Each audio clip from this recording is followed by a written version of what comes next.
we'll get started here. The few and the proud. Welcome. Good afternoon. I'm Ryan Speech, Director of CMENAS, the Center for Middle Eastern and North African Studies here at Michigan. And it's a pleasure to welcome you here and on Zoom to this year's annual CMENAS lecture in celebration of the legacy of the Reverend Dr. Martin Luther King. I'm really excited to be able to introduce our speaker here today, Dr. Hajar Yazdiha, to you. But before I do, let me say a brief word about the center, its mission, and its activity. CMENAS is one of 6 designated national resource centers at the University of Michigan. All of them are housed within this building in the International Institute. And this prestigious designation as a national research center is awarded by the U.S. Department of Education through its Title VI program. And it's earned every 4 years in a national peer-reviewed competition. With a grant budget of $650,000 annually, or $2.6 million over 4 years, our program strives to develop the nation's capacity in international studies, area studies, and lesser-taught foreign languages. With this funding, it supports events and programming and foreign language education on campus, in the community, and across the country now as we partner with other universities in other states. And it funds outreach work to community partners here in Ann Arbor, as well as K-12 educators to support the teaching of content about the Middle East and North Africa. So we're supported by tax dollars, by your tax dollars, and for that, I'd like to say thank you. But I'd also note to all those who are listening that those Title VI tax dollars are uncertain and are subject to the political winds of Washington, which, as we know, are always blowing this way and that with the budget squabbles that we hear about. And this program is regularly on the chopping block. So if you believe in this mission and in this work and events like these, consider donating to the center. Just Google CMENAS at University of Michigan. And thank you. Thank you as well to all of our patrons and donors who have already given to support this work. Allow me also to take a moment to thank the tireless effort of the staff who put on this event, Warsan Sala, our program coordinator, Jennifer Lund, our community outreach coordinator, and Natasha Grunden Alaid-Gablovich, our global projects cluster manager. So thank you to them for their excellent work. Today's event is one of the most gratifying events to plan over the course of the year because it allows us to highlight the many vital connections between the work of Dr. King and the broader efforts towards justice, peace, and cultural understanding in the Middle East. We are, to be sure, in a historical moment of pain and upheaval, as the violence in the MENA region, in Gaza and Israel, affects political and social alignments across many communities in the United States.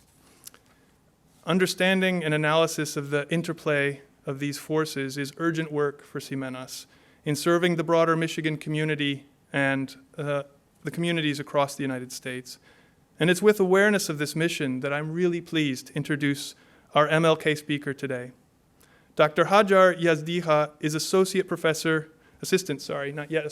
soon to be associate professor of sociology at the University of Southern California, where she is a faculty affiliate at the USC Equity Research Institute as well. Born in Berlin to an Iranian family and raised in Virginia, she received a PhD in sociology at the University of North Carolina, Chapel Hill in 2017. She's been lauded with many prestigious awards, including being granted an Azrieli Global Scholar Fellowship from the Canadian Institute for Advanced Research. And she's published over a dozen chapters and research articles focusing on race, immigration, Islamophobia, and the politics of Muslim American identity and solidarity in contemporary culture. Her 2023 book, The Struggle for the People's King, How Politics Transforms the Memory of the Civil Rights Movement, out just last year with Princeton, is a groundbreaking study of how the name and legacy of Dr. King have since the 1980s been used or very often misused and manipulated in support of conflicting and diverse causes. Such political and ideological claims on Dr. King's legacy not only threaten to drain the symbols they invoke of their meaning, but also sometimes to co-opt the goals of the civil rights struggle itself by promoting causes that in many cases perpetuate rather than challenge inequality and injustice. It is the insight from this work that she promises to bring to today's lecture, entitled From the Beloved Community to the Umma, How Martin Luther King Jr.'s Legacy Shapes Muslim Americans' Solidarity Politics. So please join me in welcoming Dr. Yazdiha.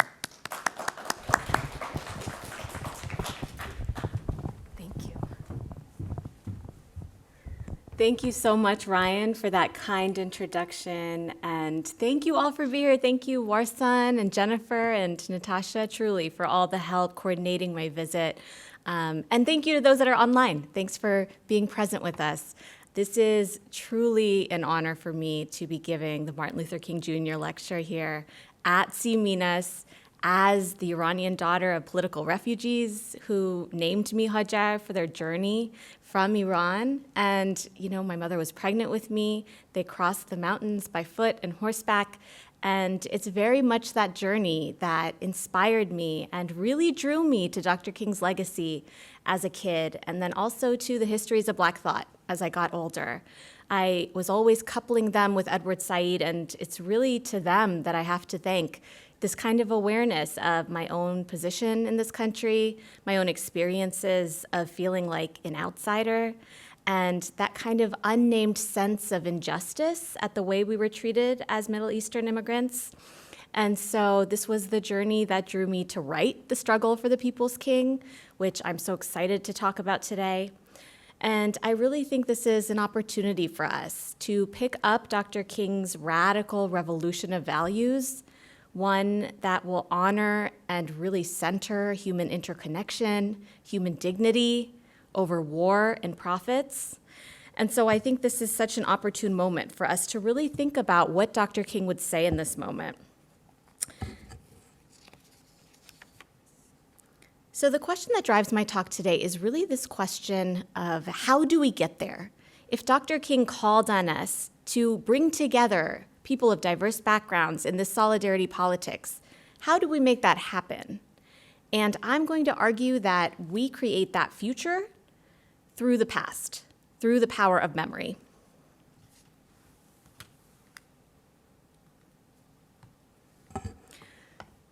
So let me take us back 6 years. It was June 19th, 2018, and the Council on American Islamic Relations, which we know as CAIR, were launching an Alabama civil rights tour.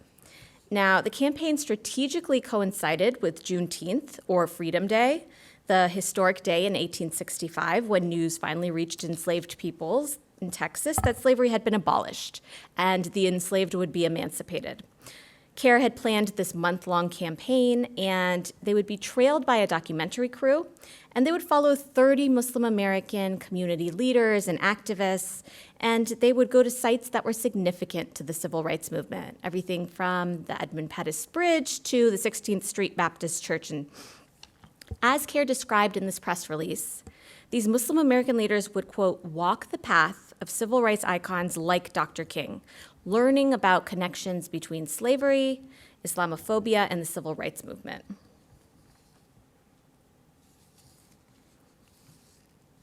Now, making this strategic connection to the civil rights movement, between one's movement and then that memory, this was not a new strategy. So we know that since the 1960s, all sorts of groups, including women, LGBTQ coalitions, Latinos, Asians, these are all groups that have used civil rights memory to claim that they are, quote, like Black people.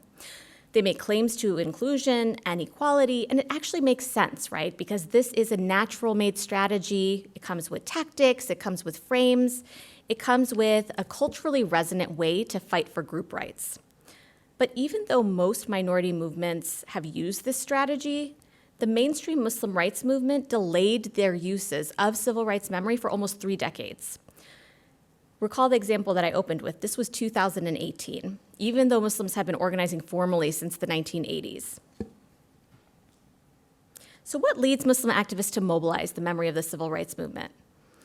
Well, today I'm going to talk about Dr. King in the context of collective memory, meaning the political and cultural process of storytelling, where collective memory becomes central to the nation's story of itself, about who it was and who it is now. And so collective memory becomes a powerful tool, and different groups in society will use memory to tell a certain story about who they are and who they are not. But through my talk today, we're going to see how the racial meaning of collective memory shapes the way that American Muslims think about their place in US history, their relationship to the Black freedom struggle, and then grapple with this question of who we want to be.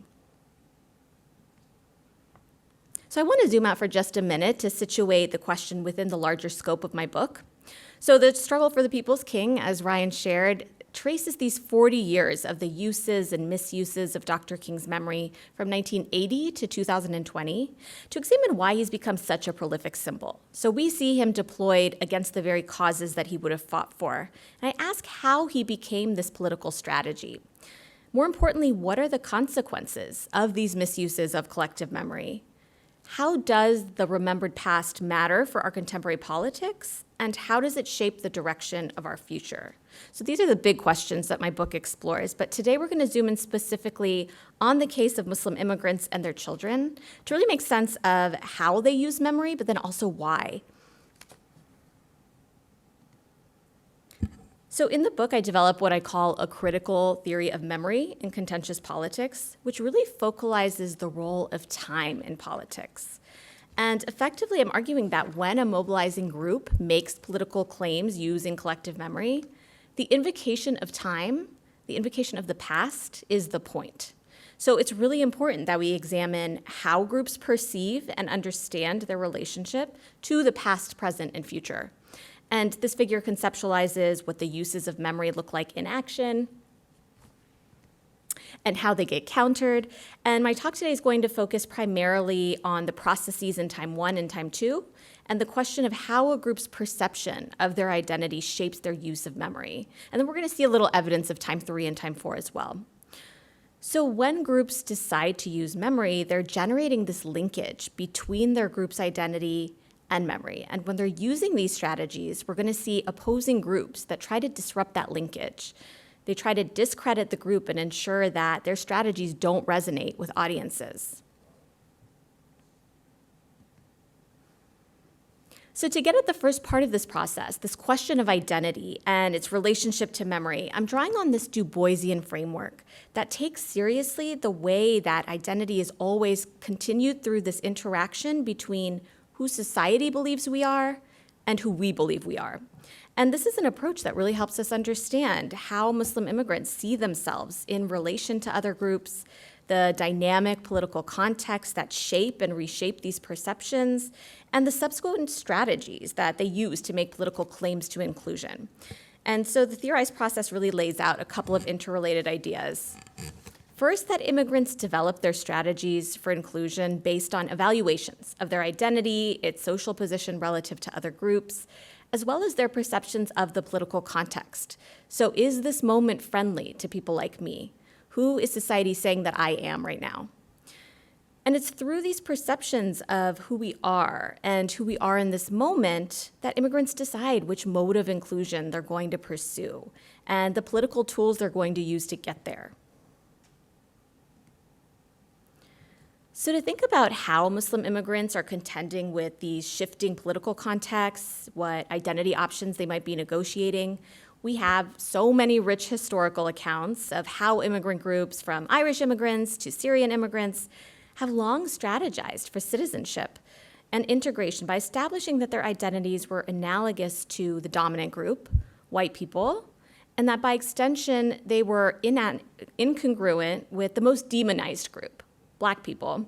And so we know these racial meanings have been deeply embedded in American institutions and cultures where whiteness has symbolized both material and cultural dominance. So they are armed with these knowledge of racial meanings and their currency, and immigrants deploy strategies that represent who we are and who we are not. So in deploying these strategic identities, we also know that immigrants have reproduced racial hierarchies as much as they have resisted them. We also know that migration studies of non-white immigrants tell us that there are limits to who gets folded into whiteness. These are not purely agentic choices. So many non-white immigrant groups have been marked as forever foreigners, no matter their levels of economic mobility or education. So what does the struggle for belonging actually look like for Muslim immigrants? Okay, so first, let me clarify who I'm talking about when I talk about the Muslim rights movement. So even though there's a much longer history of Black Muslim activism and Arab American activism in the United States, the Muslim rights movement that's led predominantly by South Asian and Arab immigrants finds its roots in the mid-1980s. And these are immigrants who arrived after 1965. And then, of course, as time goes on, the movement also includes their second-generation children. And of course, as everyone in this room knows, American Muslims are highly diverse and heterogeneous. In a 2016 survey by Pew, Muslims were self-reported as 38% white, which included Middle Eastern, North African, and 28% Black, 28% Asian, 4% Latino, and 3% multiracial other. But as we also know, despite their internal diversity, the social identity of Muslims as a group has been homogenized through national laws and policies and discourses that target Muslims and those who appear Muslim. So the dilemma then for organizers is how to resist this homogenizing collective identity that declares all Muslims a unified threat, while then joining disparate Muslim communities in this unified mobilizing force. Do organizers follow the minority rights model that's shaped by the civil rights movement, or do they chart a different path? And more critically, do the racial boundaries of American society even allow for a different path? So the data I'm presenting today comes from a combination of archival data and focus group data. And for the archival data, I traced Muslim American activism by constructing an event database. So I used archived organizational materials, including website content, public interviews, press releases, blogs, newspaper articles. I downloaded them from LexisNexis, coded them in Atlas TI. And then also, for focus groups from late 2014 through 2015 with the research team, I conducted 40 focus groups with approximately 200 Muslim community leaders, organizational leaders, community organizers, members, and we did this across 8 cities in the United States. And so the goal of that research project was really to understand Muslim communities' own perceptions of policing. So from this, I also coded and used Atlas TI to get at some of the larger themes. And we really wanted to get a range of perspectives in these focus groups, which is why focus groups are preferable to interviews, because you really get competing assessments of the same subject. It gets kind of some debate going. But of course, the participants were not randomly selected, and I'm not going to generalize them as representative of all Muslim communities in the United States. I'll note that Black Muslims were particularly underrepresented in the sample, and we'll talk about why. So today I want to trace for you how these mobilizing dynamics evolve from 1980 to 2020, and specifically how Muslim immigrants' changing understanding of their own identity reshapes the way that they relate to the memory of the Black freedom struggle, and by extension to Black Americans. So in the 1980s, Muslim organizations were sprouting in the United States with the rise of immigration from Muslim majority countries. They were led by national organizations like CARE and MPAC, and Muslim advocacy was primarily constituted by these South Asian and Arab and Middle Eastern immigrants. So their strategies were focused on establishing Muslim American identity as any other American symbolic identity. They often described themselves as just like the Irish. And though they had this perception of a kind of endless land of opportunity, so these Muslim immigrants were committed to, quote, making friends in high places, as one organizer put it, really proving model citizenship, building status through their connections with elites. And so they forged relationships with local politicians, sheriffs, business leaders. Organizations like MPAC describe their strategies as establishing a place for Islam in America. But the 90s yielded greater political challenges for Muslim leaders with these growing anti-Muslim, anti-Arab hostilities that were coming through foreign interventions like the Gulf War and domestic tragedies like the '93 bombing of the World Trade Center. Organizations were challenging discrimination when it popped up, but they didn't have this unified strategy. And unlike the immigrant groups that had used the memory of the civil rights movement to build multiracial coalitions, make claims to inclusion, organizers strategically avoided analogies to minority identity. So in focus groups, organizers reflected on the way that these strategies were constructed through this perception of Muslim immigrants as aspirationally white. One leader explained, "Here is the narrative of an immigrant community that wants to enter into all of the privileges of a somewhat smooth transition into middle-class American respectability, and dare I say whiteness, which assumes non-blackness within itself." She went on to describe how Muslims had seen themselves as a model for the American dream. Another organizer explained, "Really, our mindset is not a minority mindset. How do you transfer that thinking of always feeling like you have the upper hand and you are privileged?" And it's fascinating because we're not demanding our rights only because we believe in the justice system. We're demanding our rights because we're a high aspiring community, highly educated, well-placed, economically well-to-do, and we pay taxes. So we're not even sucking the system. We're not those people. So she drew on these racialized meanings. She described how Muslims as a high-achieving group were not the sort of minorities you'd describe as leeches on the system, and their strategies should reflect their group position. So these narratives about the early Muslim rights movement emphasized how Muslims constructed strategies through an understanding about who they were, but more importantly, about who they were not. To use the memory of the civil rights movement would be to claim a minority identity that many Muslims were working hard to reject. And then the Twin Towers fell in a violent spectacle. The attacks of September 11th were what many sociologists would call an unsettled moment. This is a moment where social reality was really up for negotiation. We saw the backlash, the vandalism, the racial slurs, the violence for those who were Muslim and those who appeared Muslim. Around the country, many pro-American demonstrations turned into anti-Muslim demonstrations. The FBI noted that there was a 1,600% increase in hate crimes against Muslims that year alone. But the backlash didn't only take these interpersonal cultural forms, it also took these structural forms with these policies that were targeting Muslim immigrants as national security concerns, as objects of suspicion, as terrorists in the making. The structural Islamophobia was even further embedded in law and culture by this growing and well-funded anti-Muslim movement that was right-wing, and they were spreading the disinformation and conspiracies about Muslims. So Muslim organizations across the country found themselves abandoned by longtime allies. They were forced to reassess their group position against this new hostile context and this growing understanding that despite their self-conception of Muslims as this integrating model immigrant group, that was being threatened. The pathway toward inclusion was no longer clear. As one organizer said, "I think there's a common understanding that we're not seen as citizens." And she went on to describe how the Muslim community, many of whom lived in the United States, were born here, had to grapple with being seen as other, as not American. Organizers acknowledged that in order to gain political power, they needed greater unity. So disparate Arab and Muslim immigrants came together under these organizational umbrella identities, but still many Muslims remained committed to the idea that they were exceptional, that they were unlike other minority groups. They imagined that as quickly as the political tide turned against them, with some work, they might be able to turn it back. And organizers rationalized that by educating the public, Muslim immigrants could show that they were integrated model citizens, just like you being white middle-class Americans. And even though there was this sense that federal policies were unjust, many Muslims operating in wealthy, mostly white spaces felt like they were exempt from being targeted. So one affluent immigrant community member explained, "We don't feel like we're the marginalized community. We feel like we're part of America."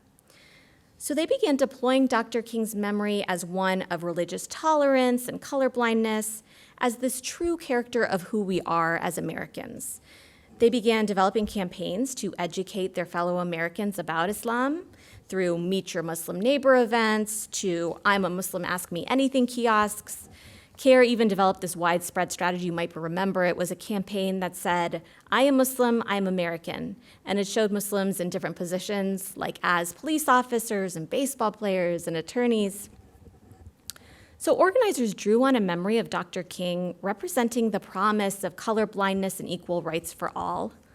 And as one leader explained, both the message of Dr. King and that of Islam call for a world where all men are created equal, with no distinction between races, where every member of the human community loves one another as family, regardless of what he looks like. But despite these strategies in the decade after 9/11, these external blows kept on coming, from news of FBI informants to entrapments to continued hate crimes, discrimination at airports. So this onslaught of anti-Muslim organizing and public sentiment was really driving shifts in how Muslims viewed their own identity and subsequently their relationship to collective memory. Organizers described this growing understanding that despite their own perception of Muslims as these model citizens who were wrongfully stigmatized, the external perception of Muslims as a foreign criminal threat was much more powerful. One organizer described her growing understanding that despite her best efforts at expressing her American identity, Muslims would never be included in the United States. She said, "This is colored by my own experience, but I think issues of race and immigration come up for me. What Muslims experience broadly, the majority of us were raised in this country, seen as people of color, as different. So even when you're third or fourth generation, you still feel like I'm not completely from here. Who am I? Who do I belong to?"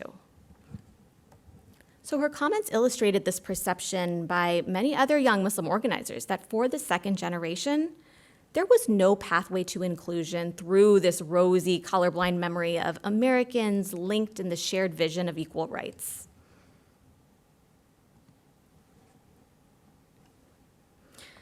Then in 2011, the Associated Press released an alarming report that many of you might remember, and it revealed extensive surveillance of Muslim communities by the NYPD. Muslim communities knew that there were surveillance programs, but the AP report revealed a type of surveillance that left no Muslim untouched.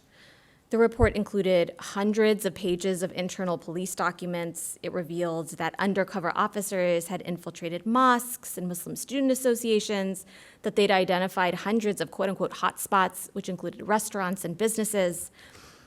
The NYPD strategies ranged from trawling Facebook accounts to sending an undercover agent on a student whitewater rafting trip where he recorded students' names and how many times they prayed. And of course, as we know now, they did not find a single terrorist through all of these events. So much of the Muslim community at large was really outraged by the report, and it made national news. And in focus groups, this event came up time and time again to highlight not only a reason to mobilize, but more profoundly a shift in how the community viewed its identity in relation to other groups, which in turn shifted how they were drawing on collective memory. One organizer explained, "Part of Dr. King's speech was about the urgency of now, and definitely in the Muslim community, in these past 2 years, it's got urgent. People finally realized you can't afford not to be politicized because you're going to be targeted either way." So the event was this catalyst for collective action, but the enduring dilemmas of identity kept reemerging as some newly politicized immigrants perceived this surveillance as unique. They thought it was kind of anomalous injustice, while those who had long been organizing and learning the history of civil rights struggle understood its connection to a trajectory of state surveillance. As one organizer explained, when you sit down with some leaders in the local African American community, they'll say, "Why are you talking about this in terms of Muslims? The government are using the same tricks from the COINTELPRO era, and this is just the same game, different name." Young, second-generation Muslims growing up alongside Black classmates, learning about the civil rights movement in school, participating in movements for social justice on their college campuses, also understood that their experiences were not unique. Many young Muslims understood that their identity was not just stigmatized, it was also racialized. One young community leader described its experiences where you find out that in your local Muslim student association where everyone was a good liberal, it comes out the cops were there surveilling. It's not unlikely for you to start critiquing the system overall and to start identifying with communities that have always had adversarial relationships with the police. So these shifting political contexts were forcing Muslim immigrants and their children to reevaluate their identity and the imagined pathway to societal belonging. And through this recalibrated perception of identity, Muslim organizers increasingly developed strategies to ally with Black and brown groups. One organizer described her realization that Muslims would always be marked as something other than white, And she suggested maybe we need to reject that whole premise of aspirational whiteness and embrace our solidarity with people of color. Another organizer said, we need to activate our connections to communities of color that suffer from police brutality, turn that into systematic militant action, militant like the civil rights movement.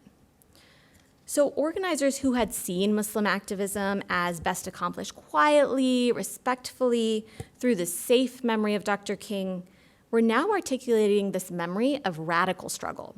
They were adjusting their strategies accordingly. So grassroots activism, coalition building, these strategies that were long deemed the domain of racial minority groups, they began to seem like the only way forward. So to produce that solidarity, Muslim activists began drawing on a branch of memory that focalized King's radical legacy, his anti-militarism, his systemic critique of a racist society, and they drew on King's powerful words about America as the greatest purveyor of violence in the world, about the hypocrisy of a nation that pays billions to drop bombs abroad in the name of peace while subjugating and killing its own citizens. Organizations sprouted to build bridges between non-Black Muslims and Black Americans, like Muslims for Ferguson, grassroots alliances with the Movement for Black Lives. And these alliances came in stark contrast to the strategies a decade prior. But these strategies most often constructed Muslim identity as like Black rather than also Black. They continue to exclude Black Muslims. And so, for example, at the annual Muslim American Society and ICNA convention, one speaker called on the audience to mobilize, and he declared, basically, you are the new Black people of America. So while many Muslims had come to see their identity as racialized, many organizers had yet to acknowledge that Muslims in America were not just like Black people, they were also Black people. And they were building on a history of Black resistance.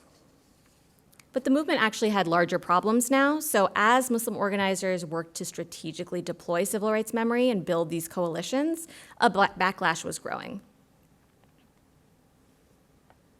Ugh, my timing's off, y'all. All right. So anti-Muslim groups were really mobilizing to discredit Muslim organizers' uses of civil rights memory. For example, one right-wing organizer said, I wonder how the 1960s civil rights movement would have turned out if Blacks acted like Muslims. What if Blacks hacked off heads and limbs, stoned people to death, committed mass executions, attacked and murdered Jews wherever they lived, used women and children as suicide bombers, and fired rockets indiscriminately into white communities? Others claimed Dr. King was a Zionist to discredit Muslims. For example, one right-wing activist said, the Muslim phonies hijacked the name of Martin Luther King Jr., who was pro-Israel, and tried to make the civil rights struggle of Black people into the same thing as defending a violent religion. So they weaponized King's memory against Muslim activists to wedge these growing coalitions. But they also claimed King's memory for themselves as quote-unquote true Americans. To these anti-Muslim audiences, the collective memory of the civil rights movement was perceived as a cultural resource that could not be used by Muslim Americans because they were outsiders. Muslim activists had to innovate their strategies.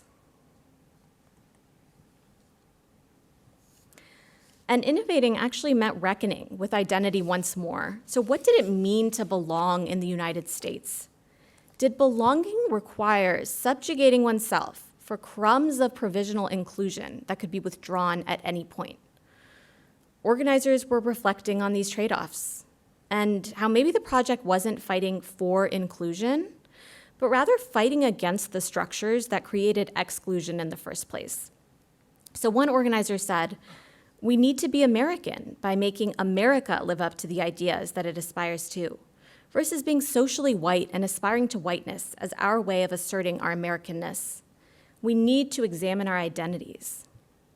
She went on to describe protest and disruption as fundamentally American. She said, we need to not have a problem with being the outsider. That is American. So organizers realized that their strategies couldn't just be directed outwards. They needed to be directed inwards to challenge the community's own internalization of anti-Blackness and these logics of aspirational whiteness. And so innovating their uses of memory, Muslim activists increasingly drew on the very history of the Muslim rights movement in America, the Black Muslim rights movement of the civil rights era, and this long history of Black Muslim solidarity in the Black radical tradition. In the late 60s and the 70s, the Black power activists saw Palestinians as a kindred people, waging an interconnected struggle for liberation and freedom and justice. And so now Muslim activists were resurrecting these memories to forge solidarities in the present. They unrolled educational campaigns like the one I opened with, CARE's Photo Alabama Tour, and they wanted to generate greater consciousness of the interlinked fates of Black Muslims and Muslim immigrants and their embeddedness in the larger Black freedom struggle. Some organizers turned their efforts specifically toward eradicating the anti-Black racism within Muslim immigrant communities, as with the founding of the Muslim Anti-Racism Collaborative. And these organizations lifted up the struggle for justice as a matter of faith, as a matter of religious doctrine, as a duty of the Umma. Muslim organizers were centering the recognition that Muslim was not just like Black, it was also Black. And at the same time, some activists were pushing back and questioning the sincerity of the solidarity. For example, one organizer argued, but the African American struggle is different from those of us who go to private school. For Black youth to say, I have a fear of police is different. Their history is not our present. A third of Muslims are Black. I'm not saying they're not ours. But if you're going to co-opt and appropriate the struggle and use Malcolm X and MLK's words, then you have to be there at Ferguson and really own this. Then do this all the way. If you're not there because of Mike Brown or Trayvon, where's your work with the grassroots Black populations? There's no consistency. And so these comments highlight this ongoing struggle of solidarity politics. It's work that's unending. It requires continual reflection and self-interrogation, but it's work that's building new imaginations around belonging nonetheless. So the trajectory of mobilization for the Muslim rights movement shows us how collective memory can become a bridge for joining groups in linked fate. For these Muslim organizers, it was the very experience of bumping up against the limits of American identity, of learning the rigid and unyielding boundaries of whiteness that enabled a new mode of thinking and perceiving the world. Just as Du Bois described, double consciousness is not only about the constraints of oppression, double vision also allows new ways of seeing. Through double vision, the collective memory of Black Muslim solidarity became a bridge for groups that were united in the single garment of destiny, jointly challenging America's violence, both here and across borders. These bonds were activated in the days after Trump's 2017 Muslim ban, when broad-based Black, brown, Asian, Jewish coalitions came together to protest at airports, outside courts. And we see these solidarities today as Black Americans stand with our Arab, Muslim, Jewish brothers and sisters to fight for Palestinian liberation. These are the solidarities that carry the spirit of the Black freedom struggle, the spirit of Fannie Lou Hamer, who said, nobody's free until everybody's free. And yet, as I stand here with you, the bombs continue to fall. The slaughter continues in Gaza, Sudan, and Congo, Myanmar, and on and on and on and on. Dr. King famously asked, where do we go from here? Chaos or community? How do we forge a collective future in a country that murders our brothers and sisters with impunity, both here at home and abroad in our homelands? How do we resist the manipulative force of a divide and conquer politics that so continuously has pitted us against one another? A politics that distorts, erases, criminalizes our histories, that remind us of our deep and intertwined roots. How do we build power together, forge expansive spaces of solidarity to fight for collective liberation? Well, one of the most powerful legacies of Dr. King in the Black freedom struggle is the fugitivity of imagination that comes from drawing the lessons of the ancestors forward to imagine futures that have never been. So when Dr. King raised this problem of where we go from here, to his question he answered, we must begin by recognizing where we are. So we must recognize where we are. We cannot even envision emancipation from the violence and the inhumanity of our present world if we don't know the histories that shaped them and the histories of the people who resisted them.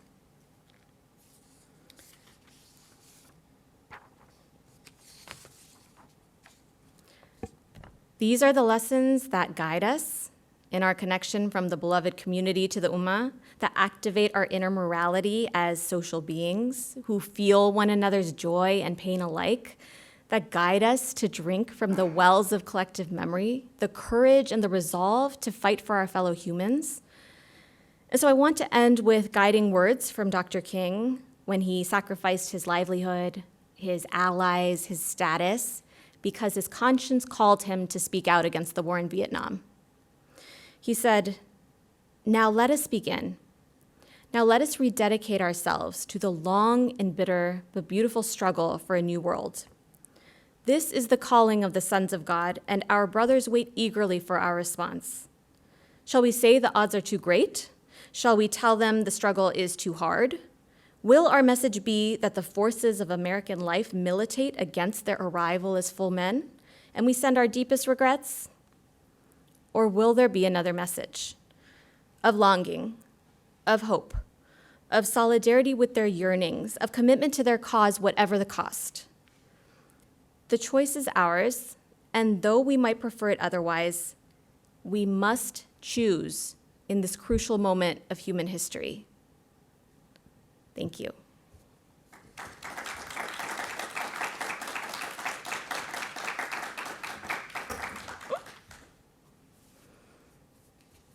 Should I take questions? Yes, please. I think what we'll do is we have this. If you want to handle your own questions in the room, that'll be fine. Yeah. And then we can go to Zoom after that.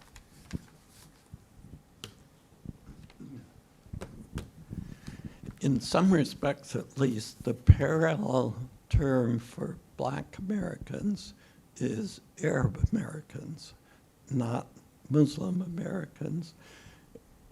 What was the reason you chose the framework of Muslim Americans? And would all of this apply quite well if my concern was Arab Americans, or is the story markedly different for Muslim Americans and Arab Americans? That's a great question. Thank you for that. Yeah, I mean, the way that I thought about it was dealing with the external ascription of identity. And so as we know, Muslim has been applied to all sorts of people who aren't actually Muslim, which includes Arab Americans. It includes Middle Eastern folks like me. I'm an atheist. So, you know, it's really about how that external category gets created to encompass truly anyone who looks Muslim or fits this kind of Orientalist racialized stereotype, and then the way that those bodies are surveilled, regardless of whether they're Muslim or not. And so when I was thinking about Muslim organizing, I was really thinking about the organizations themselves and how they define themselves. And so MPAC and CARE, for example, which were really central to my study, these were organizations that considered themselves Muslim advocacy organizations. But I mean, one of the issues that came up is post 9/11, they wanted to forge these broad coalitions and really bring everyone who's being affected together. And that included Arab organizations. It included all sorts of people, Sikh organizations. And so, I mean, this is one of the questions is, you know, to what extent by just studying something and taking as normative the idea that that external identity is being imposed, to what extent do you reproduce, right, some of these notions? And to me, I mean, I actually think it's a very good way to think about Arab American activism, which has longer roots. There are deeper stories of aspirations of whiteness and even a colorism story, right? It's easier for some Arab Americans who are light-skinned to quote unquote become white. But I think one of the things that we've seen, particularly recently, is that that inclusion has always been provisional. In these moments when there is a security threat, there is a threat from outside, we are called to task whether we are the threat or not. And so I think it's that story of, you know, constantly being called to condemn terrorism abroad. There's an exhaustion that comes from it, which is why I think we've seen that regardless of whether they're Muslim or not, so many folks are coming together right now to challenge what's happening. Does that answer your question? Somewhat. We can talk more. I have a question on Zoom. Yeah. The comment is, thank you for bringing up the fact that they often mistake MLK as a Zionist. What role do you think you feel like we should be playing in our solidarity today? How do we speak out against the genocide happening in Gaza whilst being silenced on campus and our workplaces? Wow. Yeah, that's a big question. And I struggle with it too, because I think the costs of speaking out obviously vary, and not everybody is in quite as precarious a position. Might be easier for some to speak out versus others. Contexts matter. Some college campuses, like we've seen what's happened at Columbia. I don't know how it's been at Michigan. I'd be curious to hear. I don't have a good answer for this student. And I think, when I think about Dr. King's legacy and what he would say, I think that he would believe that if you're in community, if you are with a network of folks who are screaming out with you, then you're much safer, obviously, than if you're the sole voice in the room. And so I think building community is one of the ways to build that sort of space, a kind of bubble that can protect in some ways, but then also potentially overwhelm some of that repression. Yeah. Hi, Brandon Keys. Thanks for coming. I think you did a great job of talking a bit about the preface, right? About some of the anti-Black position in the narrative. But there's a couple things. When I look at this, I have instinctually, I'm offended by some of it. Tell me. And I would certainly have to say that we talk about COINTELPRO and we talk about the militarization or the over-policing against Muslim Americans, Arab Americans, Persian Americans, or anyone who looks like them, and that was very real. But those same apparatus were operationalized against Black people like they always have been. Yes. And we can go 45 minutes to the East and look at a community where cultures and communities still benefit from this racial animus. It's very real. It's very palpable. In my neighborhood from Detroit, every corner store, liquor store is, and I don't want to, maybe Chaldean, maybe Muslim, but Middle Eastern, right? As well as every strip club and every, where I'm going with this. So I think there's a difference between allyship when it benefits, and I think that, I don't want to say Muslim Americans, but Middle Eastern and North African people or people of that heritage have benefited from the racism, right? And so I think that, to quote a Muslim American activist, part of this is chickens coming home to roost. And so I don't know how you would co-opt these messages and these very unique struggles while still benefiting from the same harm that you are contributing to every day. And so while Black Americans have a long history of being united with the Palestinian struggle because we feel that, that's a lot different than the Lebanese struggle. That's a lot different than the Iranian struggle. And so to wrap all those up under the color of Martin Luther King, or there's been many, like you said, 30% black Muslims are Black, right? There's many Black Muslims, and I don't see them part of this. So part of me, even though I'm a big fan of uniting the fight, because we are stronger like this, not only when it benefits you. Thank you for that. I could not agree with you more. And that was one of the issues that came up even in the selection of the sample, right? Is why is it so hard to reach the Black Muslim communities? Clearly there's something going on, the fact that it was me and another South Asian Muslim man who were the ones conducting the focus groups, the way that we were doing the outreach. It just did not tap those communities. Now, on the other hand, when we did talk to Black Muslims actually in Detroit, they had very interesting perspectives that sound exactly like what you're saying. I mean, they said how much racism they had experienced at the hands of these Muslim immigrants, the fact that they had come to this country on the backs of the civil rights struggle. And I actually think it gets to exactly what that young Muslim organizer was saying in one of those last slides, where he said, if you're going to co-opt MLK and Malcolm X, are you actually in solidarity, or is it just like a strategic alliance? Is it just performative?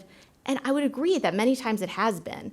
And so I don't want to present this as like the rosy story where everybody has arms linked and everything's great. And I actually think that it's precisely what you're saying. Like, Black Muslims have shown up, Black Americans have shown up for other groups time and time again.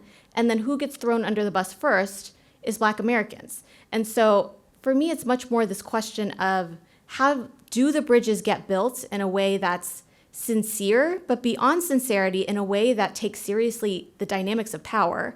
And that's what's so often missing, is the power analysis, where, yeah, you know, the state surveillance could be on everybody, right? Like, we see it when the Black and brown people came together with Latinx groups to fight against state surveillance. It was like a deportation system, a crimmigration system, it was racial profiling, and then it was the surveillance via counterterrorism.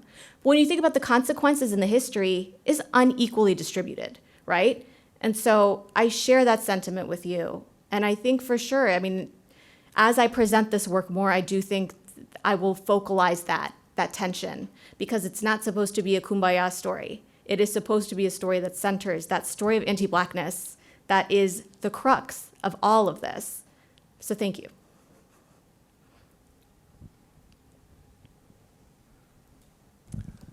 Hi, Hajar. I'm Juan Cole. Thanks so much for coming and this wonderful presentation and deep research. I guess I have a similar question a little bit, but more about the organization of your research. Is that, are you studying the people who identify as activists, or are you studying the Muslim Americans? Because there's a kind of teleology here in the evolution of attitudes from first coming and aspiring to be white and hobnobbing to ultimately maybe identifying more with African Americans and being more activist.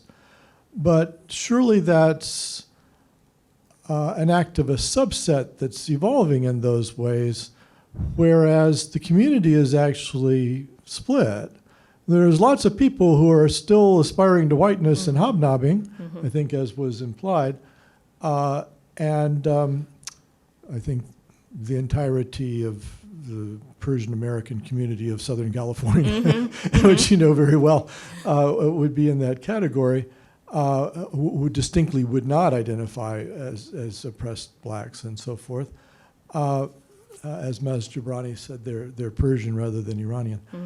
But that's not just them. I mean, even you have someone like Mariotti at Impact, but you also have Egyptian Americans who are pillars of the establishment and so forth.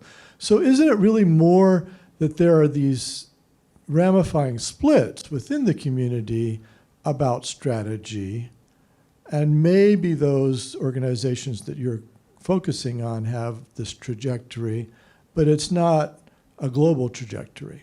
Yes, that is the short answer to that great question. That's a yes. I mean, it's a continual sort of butting of heads within the quote unquote community, which isn't a community, right? It's a fragmented, very diverse group of people who happen to all be attributed with the same kind of external identity.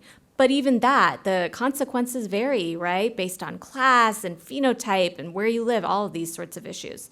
So yes, it is a continual negotiation, and it's not like it's ever going to be kind of one outcome, because as you said so clearly, a lot of these communities continue to benefit from anti-Blackness and are happy to.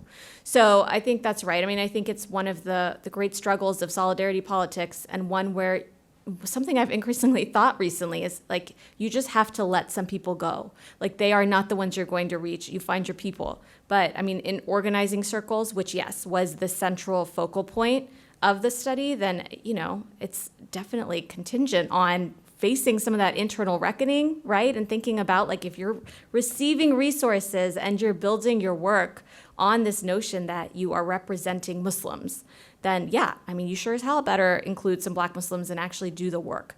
But I mean, I think it's also to say that there's a generational story. And the generational story is a significant one in the sense that though you have the second generation, like we could look at somebody like Nikki Haley, who's not Muslim, but you know, she's somebody who could have been attributed with a Muslim identity. You look at a Vivek Ramaswamy, like these folks are willing to buy in and do all the work of, well, there's no racism in America. We are the example of the American dream, to play into that model minority trope that's so often been used against Black communities. And they are, you know, they're second generation as well. So thank you. I mean, I think the tensions and the nuance are important to draw out. I have a question on Zoom. Oh, yeah. How does our shift away from the aspirational whiteness deal with some of the current challenges facing the country?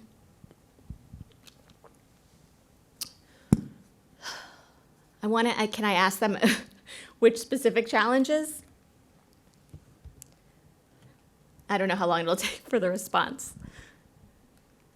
I do have another question.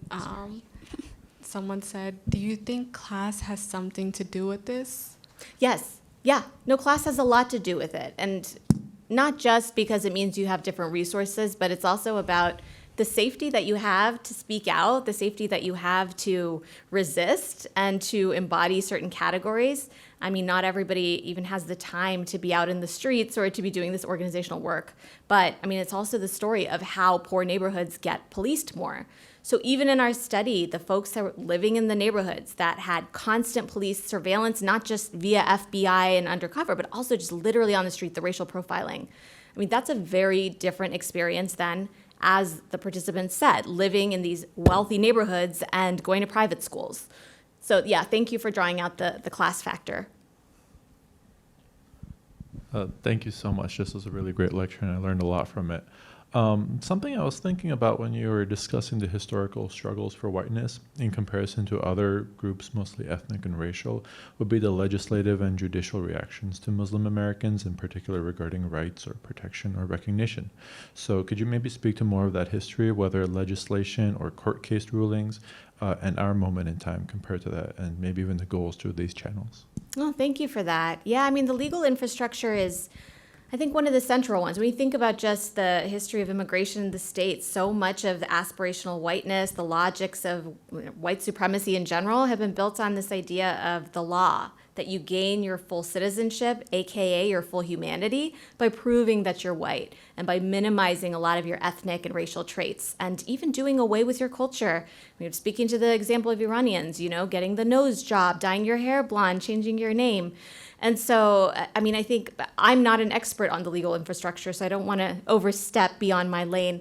But I do think the legal piece is part of the story in the sense that there is a growing understanding that legal inclusion does not grant you a sense of belonging. It does not grant you cultural inclusion. You can have all the rights in the world, but it doesn't mean that folks are going to let you live in their neighborhoods. It doesn't mean that they're not going to commit hate crimes against you.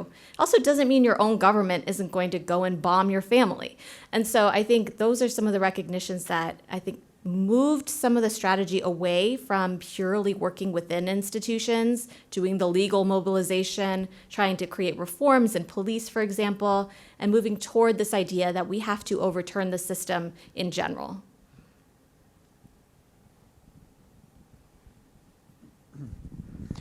In the Ann Arbor public schools, there's been a splintering over time of interest groups. Around 30 years ago, there was a equity audit committee which had a very broad umbrella for equity issues, ethnic, gender, economic, and there's also been a long-standing Black parent support group.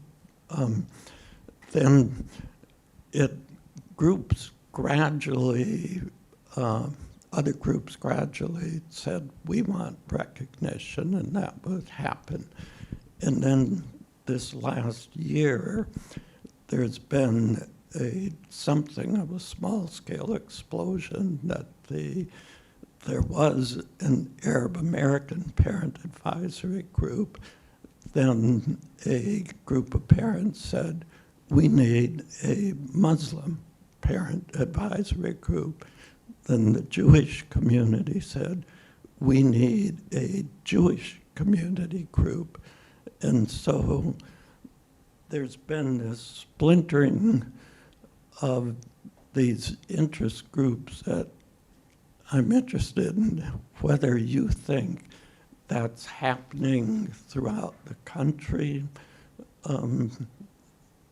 or not, and should we be worried, or is this just something that's happening and maybe not worried because there's nothing to do about it? I mean, any reaction to that? Yeah, okay, so that's a big question. I think there are a couple different layers. So for one thing, just the idea that there would be interest groups for different parents of different groups that potentially are facing different challenges at school in terms of like curricula or holidays or any of these sorts of issues, that in and of itself does not strike me as an issue.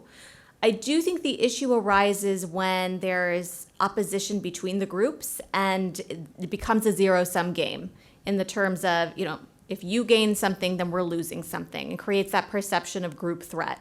So that to me is an issue that actually speaks to some of these larger discussions about identity politics, oppression Olympics, thinking about even the question of polarization. And one of the things I've been calling out for my students is think about who those divisions benefit. So we could act like there is something natural about groups with different interests fighting over resources, but why are the resources limited to begin with? Where did that scarcity come from? And who actually wins when we fight with each other? So for me, it's that larger question of the politicization of those divisions and the meanings that are attributed to them. So, I mean, I actually think these are groups that are probably all fighting for very similar things in the sense that they want to be recognized, they want to have their full humanity and dignity recognized, and that shouldn't be a big ask. But I think when you create a politics around it that very strategically keeps groups in a constant sort of perception of threat that somebody's coming for them, then they're much more likely to hop on this political boat or that political boat and to create an issue around something like parent interest groups, for example.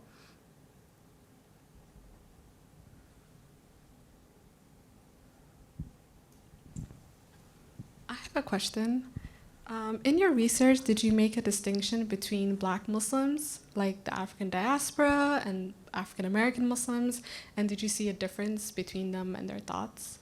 Yeah, that's a great question. We did, and it's the part of the issue of the sample, right, is we didn't have a ton of Black American Muslims. We did have a good number of Somali Muslims, and there was a distinction in the sense that the ones that we interviewed were from a very poor and highly surveilled neighborhood. And so their experiences actually in some ways could have been analogous to Black Muslims, but the Black Muslims lived in a different neighborhood. So it's that question of place again, the way that place gets policed, and then also the reasons it's being policed. So are they policing you because they're looking for terrorists, or are they policing you because they believe that you're criminals and they need to put you in their jails to make profits? So even though it's all one carceral apparatus, I would say the actual experiences, then also the distinct histories are very different. Yeah.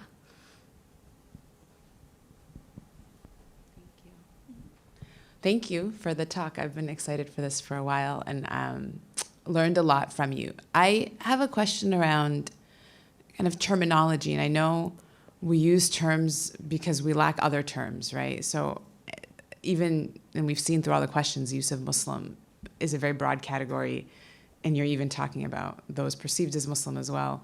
But then when you start to deconstruct, it's a very nuanced community or groups of people, even to your point.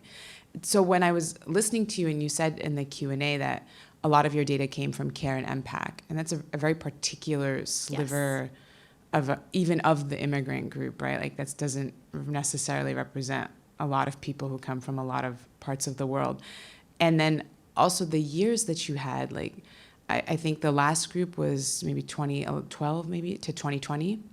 Oh yeah. Mm-hmm. But there was a significant shift around like 2015, 2016, where you saw a surge of groups emerge that I think would push back against a lot of this and say, well, this doesn't reflect the work that we've been doing and the way that we've been doing it. So how do you tease out that nuance amidst trying to also tell a broader story, I guess is the question that I have. It's a really good question. And I mean, so I should distinguish. So the archival data is the one that is mostly MPAC and CARE. And a couple of other organizations. I mean, Muslims for Ferguson came up in the data, the Muslim Anti-Racism Collaborative. But the focus groups were much more broad. So it's really like the quotations, which come from the focus groups, give you more of a sense of the range, even though I agree, like it did not capture every Muslim community. It also was from 2014 to 15 that we conducted those focus groups. And so that also didn't capture a lot of the campaigning that Trump was doing, and then also what happened during Trump's presidency, really kind of distinct mobilization dynamics, and then also identity dynamics. I would say the sort of, I mean, I think part of the issue is like, I don't want to represent this as the be-all, end-all identity category and strategy kind of process. At the same time, I think it says something about the way that identity gets linked with strategy, because it really is this perception of who you are that shapes the way that you think about who you want to be, right? And so it's both an individual and a group and collective process. It's also one that organizations are mediating. So if you're part of an organization, then to some extent, you know, your own sort of individual ideas of those things will be shaped by the way you're socialized and kind of embedded within the org. At the same time, if you are just part of like a kind of unofficial, informal group of people mobilizing, it's also quite distinct from a formal organization. So this is like a non-answer, right? But this is a way to say that I think the complexity is worth looking at more, because I would be curious what you think like a fourth or fifth or sixth category would be. We should talk about it. Yeah.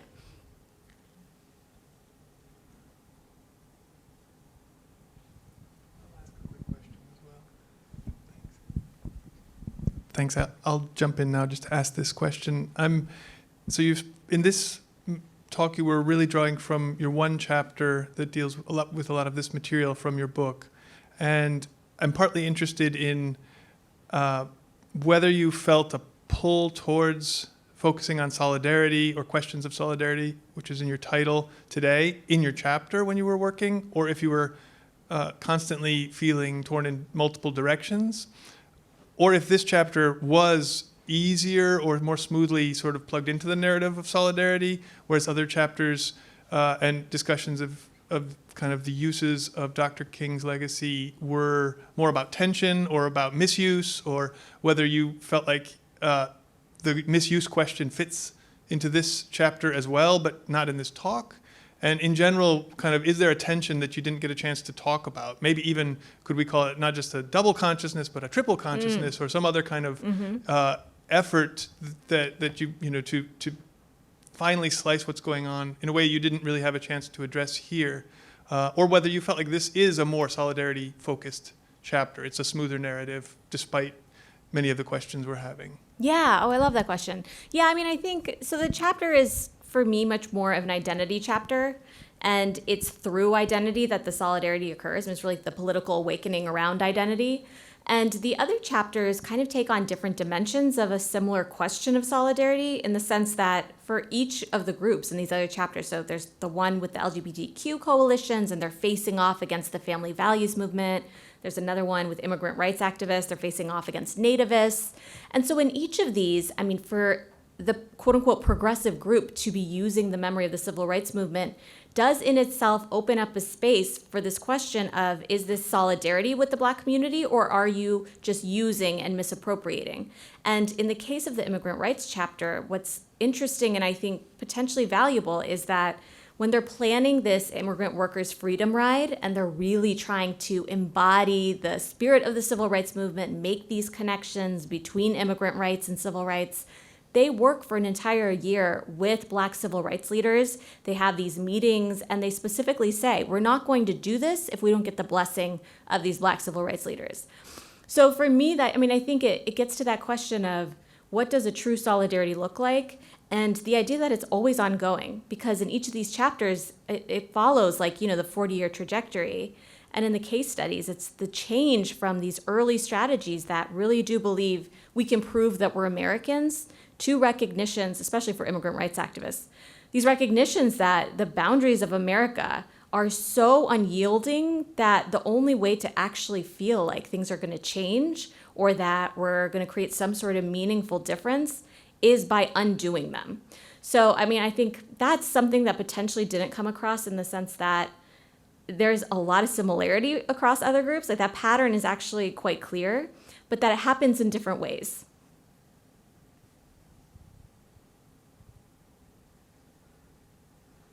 If we don't have other questions, I don't know, Warsan, are there any other pending things on Zoom? So please join me in thanking Dr. Thank you.